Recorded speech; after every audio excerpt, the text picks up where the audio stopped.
Guys, kita bahas yang satu ini kayak lagi nongkrong tapi tetap tajam kayak pisau cukur karena topiknya bukan main. Elon Musk. Iya, si bapak Tesla, SpaceX, X, dulu Twitter, Neuralink, dan sederet proyek ambisius yang kayaknya tiap bangun tidur langsung bikin startup baru. Tapi kali ini langkah dia agak beda arah. Bukan bisnis tapi politik. Elon Musk bikin partai politik sendiri, mau jadi raja di negeri demokrasi. Lu nggak salah baca. Elon lagi-lagi bikin gebrakan. Setelah ngacak-ngacak dunia otomotif, luar angkasa, sampai media sosial, sekarang dia masuk ke dunia yang lebih berdarah dingin. Politik Amerika. Bukan nyapres, dia nggak bisa karena bukan warga negara asli. Tapi bikin partai politik baru bernama American Party. Sistem politik Amerika tuh kayak gimana sih? Amerika itu sistemnya dua partai utama. Demokrat lebih progresif, liberal. Republik lebih konservatif, pro pasar bebas. Jadi selama 60 tahun lebih, yang rebutan kursi kekuasaan ya dua partai itu-itu aja. Kenapa Elon mau bikin partai baru? Alasannya bukan asal-asalan.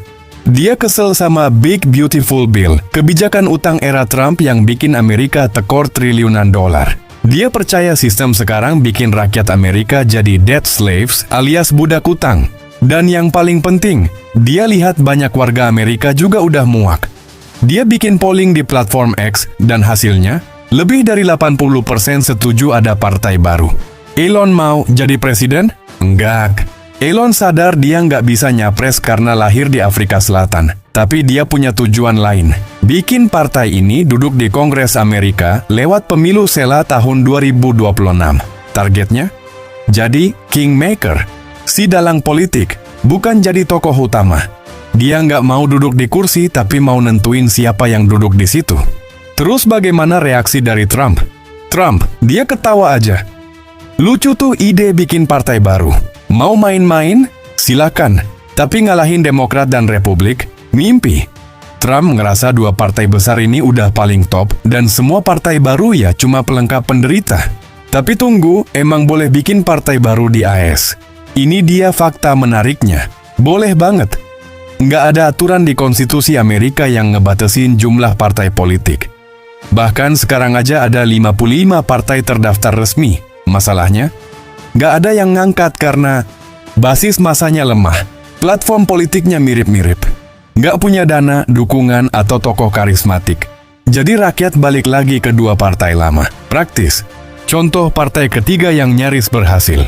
1912, Theodore Roosevelt, partai progresif, hampir jadi presiden, tapi kalah. 1952, Ross Perot, pengusaha Texas, bikin Reform Party dan dapat 19% suara. Lumayan gede, tapi tetap gagal menang. Satu hal penting, di sistem The Winner Takes All Amerika, mari kita bayangkan, gimana kalau sistem ini diterapin di Indonesia? Bayangin kalau Indonesia pakai sistem pemenang tunggal kayak di Amerika, partai kayak PSI, Partai Umat, Gelora, PBB, udah punah dari peta politik. Nggak ada jatah menteri, nggak ada jabatan komisaris BUMN, dan nggak bisa sekadar gabung koalisi demi kursi. Elon bukan cuma pengusaha. Dia lagi ngubah cara main politik Amerika. Bukan dari dalam sistem, tapi bikin sistem baru. Ambisius? Jelas. Gila? Bisa jadi. Tapi sejarah selalu ditulis sama orang-orang gila yang nekat lawan status quo. Pertanyaannya sekarang, rakyat Amerika siap nggak diajak pindah kapal sama Elon? Kalau sukses, ini bakal jadi game changer dalam politik dunia. Kalau gagal, ia bakal jadi satu proyek gagal lagi dalam daftar panjang eksperimental Elon Musk. Tapi satu hal yang pasti dunia bakal nonton. Gimana menurut kalian? Tulis pendapat kalian di kolom komentar. Jangan lupa like, share, dan subscribe ya.